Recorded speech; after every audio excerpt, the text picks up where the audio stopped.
Welcome into the Toronto Sports Rush right here on the Bet Rivers Network. Remember to like and subscribe. We always have some terrific content for you, and we've got some really great content for you today. We got the Chief, former head coach of the Toronto Maple Leafs, played over 1,000 games in the National Hockey League, was Stanley Cup championship winning coach of the St. Louis Blues in 2019. Craig Berube taking some time to join us today. Craig, first of all, how are you? What's the summer like? And, what do you do now? Are you just fielding offers and enjoying the time off? Enjoying the time off, but summer's been great. It's kind of a little bit new for me, like nothing going on with the hockey side of things. So, I've just been enjoying myself with the family and, doing some stuff at the Jersey Shore. I have a place down there. And, yeah, that's about it. It's been kind of nice. Yeah, I know that you did talk to the Edmonton Oilers about the coaching position there. I mean, what are those type of things like? Because you've been through that a couple of times where you interviewed for the Leafs job, you were in St. Louis, you were in Philadelphia. I mean, what's it like as you're in between and you're talking to different teams? Well, I think you got to know the team when you're going in there.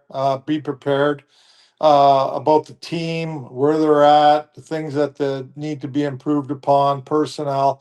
They're all a little bit different. Every GM's different and goes through a different process of your interview, but they've all been they all been good and enjoyable, and it's interesting to go and talk to different GMs about their team and what they're thinking and where they're at. So I really enjoy that process of it all. Do you think when you do those things, you think teams are a lot of times on a fact-finding mission to kind of get your opinion as someone who's been around a long time, who understands what it takes to win? I do. I think there is, information that's relayed between, yourself and the management, and they're going to ask you about your past experiences and things that went wrong, things that were done right and successful, and then they're going to talk about their team and what I think of their team, and they're going to give me their information about their team and where they need to improve upon, what they're disappointed in, what they like. So they're interesting. You talk about a lot of different things in those interview processes. I listened to some of the discussions you've had in the last couple of weeks and getting ready to talk to you today. And you talked about the Oilers in particular. You had really good conversations with Stan Bowman and Jeff Jackson, who you didn't really know. But then at some point, it just went on too long. Did you just get the sense that, this wasn't going to happen, and so you pulled back from it? Yeah, for sure. I think after a certain amount of time, that maybe you're not their guy, and you're looking, and that, which is fine. That's what they have to do, and they got to pick the right person that fits for them. And so eventually, I just said that it's enough, and I'll pull myself out. I heard, again, listening to you talk about how your conversation with John Chaika went, before they made a decision to move on. And you said you came out of that meeting feeling kind of good about it. That was just your own feeling about it. It did seem like, in listening to you talk about it, that they were trying to get a lot of information and get your opinion, really, because they've obviously value your opinion. You were there. You've seen what's gone on. It seemed like they were really looking to get as much information as possible to help them moving forward. For sure. I mean, I think that was a big part of the whole thing. Grabbing information, what I thought about the organization, not just the players, but every part of it. And so it was good conversations. We had a long one and talked about a lot of different things. And, you're not sure. I mean, I leave there and I understand it all. And, they got to make decisions and what they think is right, and they obviously made the decision of moving on from me and hiring another guy, which is that's their job, and it's all part of the hockey world, right? So that's how it went. But the conversations were really good. Let me go back to you coming in to the Leafs. Obviously, you came into a different management group at the time. That first year, it almost seemed like it couldn't have gotten much better. It seemed like, to me, we talked about it a lot during our spots here, Craig. It was like you were the right guy at the right time in the right situation. And it seemed like everything really came together well, and the team played well. They had an outstanding season. Why do you think it was so good in year one? Um, Well, I think we were strong in all areas, to be honest with you. I think, and you have to be in the game today. The parity and all these teams are highly competitive. There's no easy game anymore. So defensively we were real solid. Our goaltending was solid. It was healthy for the most part. Our goaltending. I know we lost Stolars for a bit the first year, but I thought Wool, he grabbed a hold of it when he was out and did a real good job for us. But we were healthy. Our defense was solid, and we scored. We changed our style of game. I went in there, um, implemented a new system, more of an identity of how we wanted to play, and I thought the guys really grabbed a hold of it, and we had a good year. I mean, we failed, in the playoffs. We didn't get to where we wanted to get to. Um, but it's a tough league, and Florida's really good, and you gotta play well. And we didn't play very well in Game 7. That's the bottom line. We know that. The next year, I think injuries really plagued us right from the get go, and the biggest injuries came on the back end and the goaltending, in my Yeah. opinion. I know we lost Mitch Marner, and he's a hell of a hockey player, big part of our team. That was a huge loss. There's no doubt about it. But you got to overcome that. That like you're going to lose players. He's a big loss, but we'll have to take a leave of absence right in training camp. Then Stolarz got hurt. Our goaltending was not where it was the year before. Yeah. I think that was the biggest issue. And then we lost Tanev, who was a cornerstone on the back end for us. He was our leader back there, and our stabled everything, made everything comfortable for everybody back there. He was out the whole year. We just couldn't really grab a hold of it throughout the season. We went on some decent runs throughout the season, but coming off the Olympic break, we didn't perform well enough, and then you get behind the eight ball and you lose the guys. They lose not interest, but they know Yeah. they're a ways behind, right? So Yeah. Hey, it was a everybody can tough read the year. standings, right? Everybody knows where you're at. Oh yeah, it was a tough year for sure, and you can't go on losing streaks throughout the season. It's too tough of a league. You got to be consistent throughout the season. That's the most important thing, and we weren't consistent. Going back again, looking at those 2 years, because I mean, they could not have been different, really. Did Yeah. you get the sense, like that first year you're coming in, you're a new voice? It seemed like the guys were eager for, to kind of learn from you. You have won a Stanley Cup. You had been there as the coach in St. Louis in 2019. When there's a coaching change, I would imagine people are, kind of ready to embrace it for the most part. Did you get the sense last year at the start? Did it take you a long time to realize, boy, this is going to be a different year? Well, I knew that going into the year. Yeah. We had a number of new players, and I felt like it's going to take some time to get on the right track. And some of our new players that came in didn't didn't perform up to expectations right away. Yeah. It took them a while to get going. Um, and like I said, we just never grabbed it throughout the year on a consistent basis. And yeah, I mean, I think taking that job, I realized where Mitch Marner was at, Yeah. and I was hoping, he would consider maybe staying. And yeah, he's a free agent. He can do what he Yeah. wants. And like I said, that's a big loss. He's a great player, and he was a big part of our team. He was thought he was a real good leader. He was the engine of our team. Um, and but going into that job, I knew exactly where I stood and how it was going to happen. So, that I was willing to take that risk. Did you get the sense during that year that Marner, he might stay, he could stay? Did you think he was always leaving? I mean, you had a really good year. Yeah, you lost to Florida. It was the way that series unfolded was difficult. I mean, we'll get to that at some point here, but like, did you get a feeling? I mean, you're around the guy for the full year, and you said he's a leader on the team. He's a local guy. I know there was ups and downs. There's a lot of discussion about him in the media all the time. But did you get a sense like, hey, there's a chance this guy could stay? Or did you think, Yeah. he's probably leaving? I think by the deadline and what unfolded there and things like that, I knew he was leaving. Yeah. I didn't feel he was going to stay, and that was my feeling going into it. I'm not sure that everybody felt that way. Yeah. But I felt that with my conversations with him, and he was all bought in that year. He had a Yeah. real good year for Yep. us and played well, but I felt he was leaving.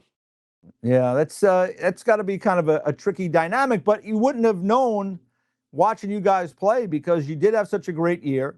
It seemed like, in the first round against Ottawa, you rolled out to the 3-0 lead in the series. You end up winning that series 4-2.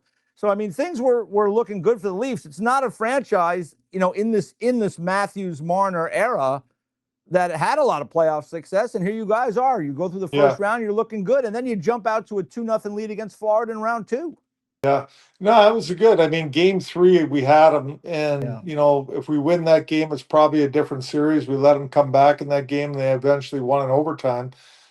But it was, I think if I look at the series, it's game five and game seven at home. Yeah. The pressure, I think, obviously got to our guys. You know, as a coach, you you know, try to help them in those situations going into those games about the pressure and things. And, we didn't play well enough in those games. That's the bottom line. I mean, we got impatient in those games, and you can't get impatient against Florida.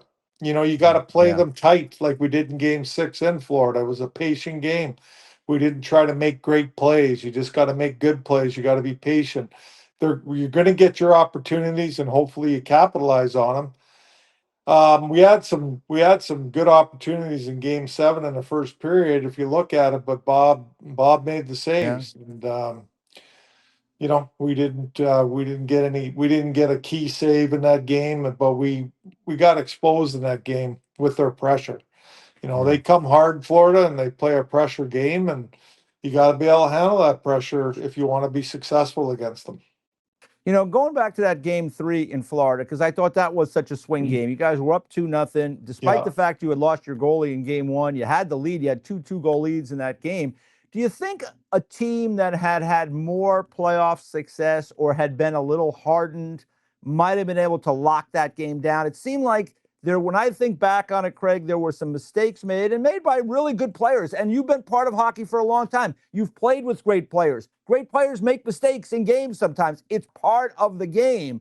But do you think if there had been a little bit more playoff success in their pedigree, that maybe they can lock down that game and maybe you guys can end up winning that series? Yeah, that's a good point. I think obviously a seasoned team with success in the playoffs and understanding situations that you're going to get in the playoffs. Um, that obviously that's important. Yeah. You know, if you get a save here and there in game three, it might be a different outcome, right? Yeah. Goaltending's huge. I mean, I remember going back to 2019. Benner came up big at big moments. And, to me, that was huge. Like, I can remember a game 7 against Dallas in overtime. Jamie Benn come around Yeah. the net in a wraparound, and he got his toe on that save. He doesn't get there, the game's over, right? In a Yep. game 7, and we dominated that game. But Yep. that's how it goes. Game 7 against Boston. They have a power play and made 2 key saves in the first period to keep it 0-0. Mm-hmm. And then we go down and score. I mean, those are key moments. A goalie needs to come up with a big save. Yeah, no question. I can remember that run for Jordan Binnington. Boy, oh boy, he was good in some big moments there for you Yes, guys. And you're right. he I mean, was. it's the history of the game. You need those saves. Yeah. You saw it with Bussy this year with Carolina. Oh, Let me absolutely. let me ask you about coaching Auston Matthews and what your relationship was like with Auston. Because I mean, again, coaching superstar players. Now, I mean, you came into the league I guess in the mid to late '80s. Different world, different era. There were star players that played at that time, but different than it is now. What was it like coaching Matthews? Great. Like, really a low key guy. Um, and there's no, how do I put it? Like, he doesn't act like a superstar with his teammates or with the Mm-hmm. coaches. He plays, and he's easy to coach. He listens. He does what you want. No complaining. Just goes out and plays. So My time with him was great. I got no issues with it. I wish he was a little more healthy when we had him Yeah. and produced a little bit more, that the way he's capable of. And then it was a learning process for him too when he lost Mitch, right? Yeah. They were a great tandem for a long time. So we're trying to find a winger for him to kind of help him in that situation and little give and goes like Mitch and him. They were very good together and just couldn't find the fit. But Matthews was he's great to coach. Like I said, he's really low maintenance, works extremely hard, very prepared guy. At the rink early, works on his game extremely hard. So he was great to be around and coach. Was it tough for him? I guess it's tough for any player, but it's certainly tough for a player that is expected to produce, to manage injuries and try to play through injuries. And he missed time, and like the way it is now, as you know, I mean, upper body, lower body, guys disappear. We don't always know exactly what's going on with them. But is it? Do you think probably maybe more difficult for guys who are expected to produce to try to play through different things, and then when they're not around, I mean, people are wondering what's going on with them, and obviously it impacts their performance. Well, for sure. And it's tough on those guys because, like you said, they're paid to produce and they're making lots of money, and they feel a pressure of trying to perform, and they're not fully healthy. And especially in Toronto, there's so much noise, and it's the hockey mecca, and there's a lot going on there. So you got to try to manage all that with your player. I always like in the playoffs, you always hear about, well, he's not scoring, he's not doing this, but he's playing the game the right way. Mm-hmm. And he's playing at 200 feet. Like I remember that series with Florida. Well, Barkov never scored either. And Yeah. they kind of eliminated each other. Matthew scored a big goal in game 6 for us. But, he didn't, they kind of like washed each other out. They're playing Mm-hmm. against each other most of the night on every game. I thought Florida, the Lundell line with Marchand and Losterainen, that's who beat us in that series, in Yeah. my opinion. Like they were a hard matchup for us, like sort of a third line and used as a secondary check-in line for Florida. But they produced. Having Yeah. Marchand on that line really helped them. And we had a tough time matching that line. Where there was some talk, I remember around that time, everybody was shocked when Marchand went to Florida. There was some talk that maybe he would come to Toronto. Like, I don't know how much you're involved, or even if you're just like in the room when these things are happening for deals, but were you under the impression that maybe we could get this guy, or do you think we needed one more piece? Where were you on that? Yeah, for sure. I thought, we talked about him and he had been a huge piece for us. Like, there's a guy that's a seasoned veteran that knows what it takes to win in the playoffs. Um, and add some locker room pizzazz to our Mm-hmm. team and some energy, right? He plays with a lot of energy and he's very good at it. And I don't think we could have made the money work or make the deal work. Whether we were in on it though. We wanted to try to get him for sure. He would have been a huge piece for us, but it didn't work out. Yeah, yeah. You talk about the energy and stuff like that. Like you were around that Blues team that won. Energy, how important is that in a playoff run to have a guy or two like that around the team that can keep the energy up no matter how things are going? For sure, you got to have the gamers on your team. Mhm. You know, in 2019, we had a bunch of them on Yeah. that team. If you look at that team, it wasn't built on star power. It was built on competitiveness and workers Mhm. and big decor, and some guys that could finish right. Yeah. If you look at the line of Sundquist, Barbashev, and Steen, like that line just was physical and hard to play Oh against. You yeah. could play them in any situation, and they scored big goals for us Mhm. all throughout the playoffs. So they were a great line for us. If we don't have that line, it would have been tough for us to win, in my opinion. Let me ask you about another one of the star players, William Nylander. There was a lot of discussion over the 2 years you were there about the relationship you guys have and or had as behind the bench. I heard you describe it as kind of it's a pull push, and he's a great player, and like that you had kind of enjoyed the back and forth with him. And like I don't think that's something that fans necessarily get all the time. Is that like there is a little push and pull, and he's got a little personality, and you've been around a long time. Sometimes that's a good thing. It is. I had no issue with it. Yeah. There was always, there was always a little bit of push and pull with us of how I wanted him to do things. But at the same time, he's a special player, he's a special talent, and I didn't want to take that away from him, but there was situations where I wanted a little bit more out of him in these certain situations. So it was always a battle, but it was good. I think we had a great relationship. Behind the scenes, nobody knows. You know, we talked all the time and had a real good relationship. It was never, I avoided him or he avoided me. It was never like that. I mean, as a coach, I got to hold guys accountable, and Yeah. and that's my job. And Mhm. he's gonna fight back, and he's gonna battle with me, and that's okay. I'm okay with that. In listening again to some of the conversations you've had over the last couple of weeks, you talked a little bit about, you know, maybe like in year two, you tried to kind of work with the players. I think your word was appease the players a little bit.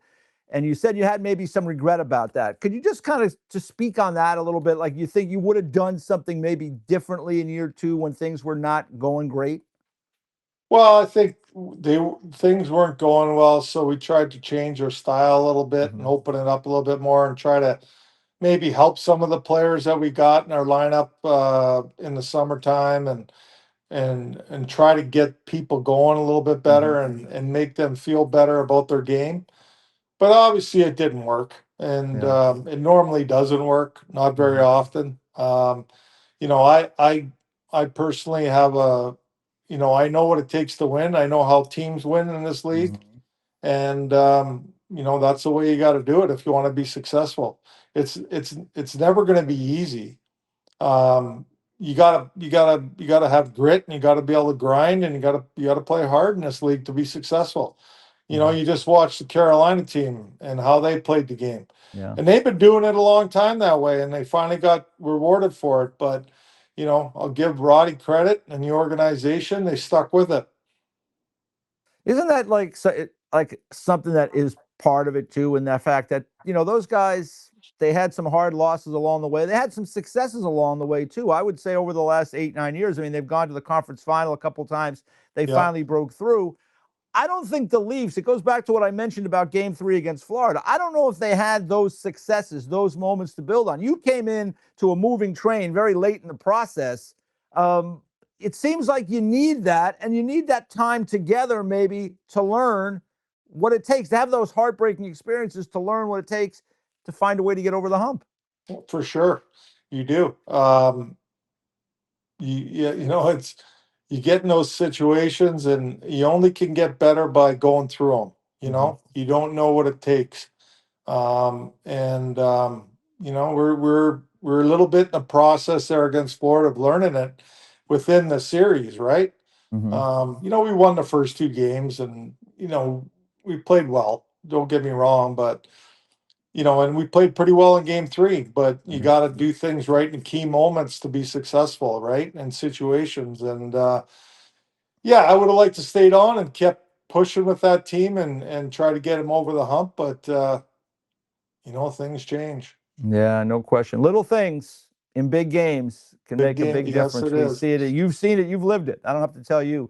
Let me ask you about Morgan Rielly, because there's been Yeah, a lot of discussion about his future. You coached him for 2 years. I think, and sometimes, because of the way guys are slotted in Toronto on the blue line, just for me watching, maybe he could be a little miscast. Where do you feel his game is right now? Because by all accounts, he's a terrific guy and a really good leader. yeah, you hit it right on the head. He is great person, and a good leader. I think when I came in, we tried to adjust his game a little bit. We wanted to be a real sound defensive team, so defensive responsibilities. from your D-man are important to do the right thing, and kind of maybe got him in between his game a little bit. You know, he's a good offensive guy, moves the puck and gets up the ice, and but you know, it was a tough year last year for him, and you know, in Toronto, you know, you could take a lot of heat there as a player, and you know, he took a lot of that for sure, and but he understood it all, and he was. There's no, I'm just telling you right now, he doesn't want to go anywhere. Like he Yeah. loves Toronto, and he wants to battle through it. Whether they move him or not, I don't know. Yeah. Yeah, it just seems like to me, Craig, he's just one of those guys right now. Just maybe if they had that guy, like, you know, in St. Louis, you had Petrangelo. It sets the table for everybody else. They don't Yeah, have that guy seemingly in Toronto right now. So he's almost miscast higher than maybe he should be at this stage. and it could be, and he was used a lot for probably 10 years, right? Yep. Of being a top guy on that team, and you know, from power play to, you know, 5-on-5 minutes, a lot of minutes and a lot of grind on him. But you know, they got Radish now, so maybe Yeah. he can play a little bit different of a role. Who knows what they're gonna do? But Yeah. you know, Do you like that pickup? You like Radish? I mean, you like the moves they've made? yeah, I do. I think, you know, they need to go out and find a D man, and he was willing to come to Toronto, obviously, and you know, he got paid good money for sure. And now he had a breakout year last year, right? And you know, I don't. I'd be careful with like expecting the same. Yeah. And you know how it works when people get paid money, good money, they expect the Mhm. same. Well, Yep. you know, I think you got to make sure that you handle that process very well, because you don't want the player, you know, trying to do too much and get exposed out there. Just play, and you know, we know you had a real good year the year before. Just play solid hockey.